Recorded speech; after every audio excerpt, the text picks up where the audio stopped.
Everything okay? I don't like the look of that. They're coming in fast.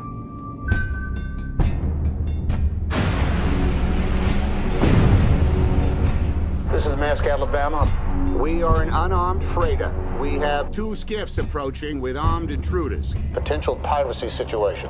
Copy, Alabama. You should alert your crew and get your fire hoses ready. Yeah, is that it? Chances are it's just fishermen. They're not here to fish. Welcome to Kermode Uncut. I'm here at the Hackney Picture House where I'm about to do a talk about film criticism, and I've just come from an interview with Paul Greengrass, whose new film, Captain Phillips, is playing at the London Film Festival very shortly. And I've interviewed him for a London Film Festival special on the Culture Show on BBC Two, which you'll be able to see in a few weeks' time. And it was really interesting talking to him. I can't discuss the film at the moment, I think it's embargoed, but safe to say there is a lot to talk about. But I have a strange relationship with Paul Greengrass for the following reason. When I started out in film criticism, Paul Greengrass's movie Resurrected is the first movie that I ever had a quote on. I'd come down to London and I'd been working in City Life in Manchester, and I started working for Time Out.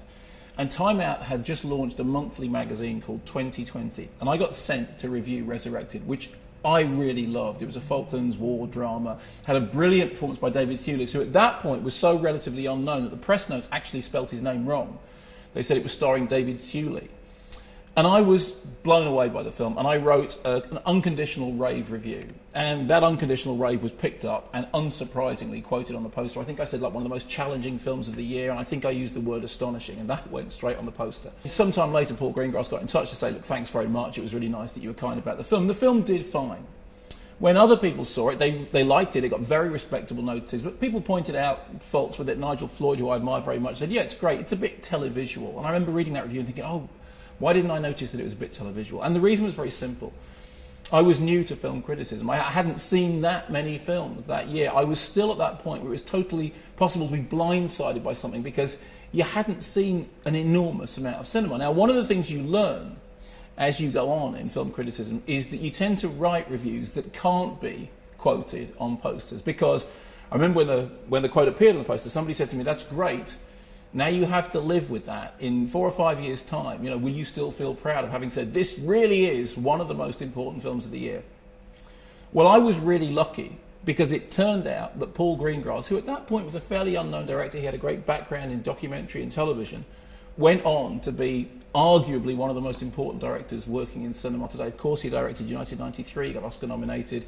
He picked up a BAFTA for Best Direction. He made Green Zone, he made the Bourne films, and now he's made Captain Phillips. Now he is taken seriously as really at the peak of the directing profession. He is the director's director. He's someone that people look up to. There is a whole style that people refer to as, oh, that's very Paul Greengrass. Paul Greengrass has been kind enough to say to me, well, it's great that you were nice about my movie all those years ago. Believe me, being nice about that film reflected better on me than it did on him. And I lucked out writing a glowing review of that movie because it made me look smart later on when he turned out to be brilliant. Somehow, oh, how did you notice all that in that film? The truth is I didn't. I was young and foolish and swept away. And it is my eternal good luck that Paul Greengrass did indeed turn out to be an absolutely brilliant director, because otherwise I'm the one that would have ended up looking foolish. Paul, thank you.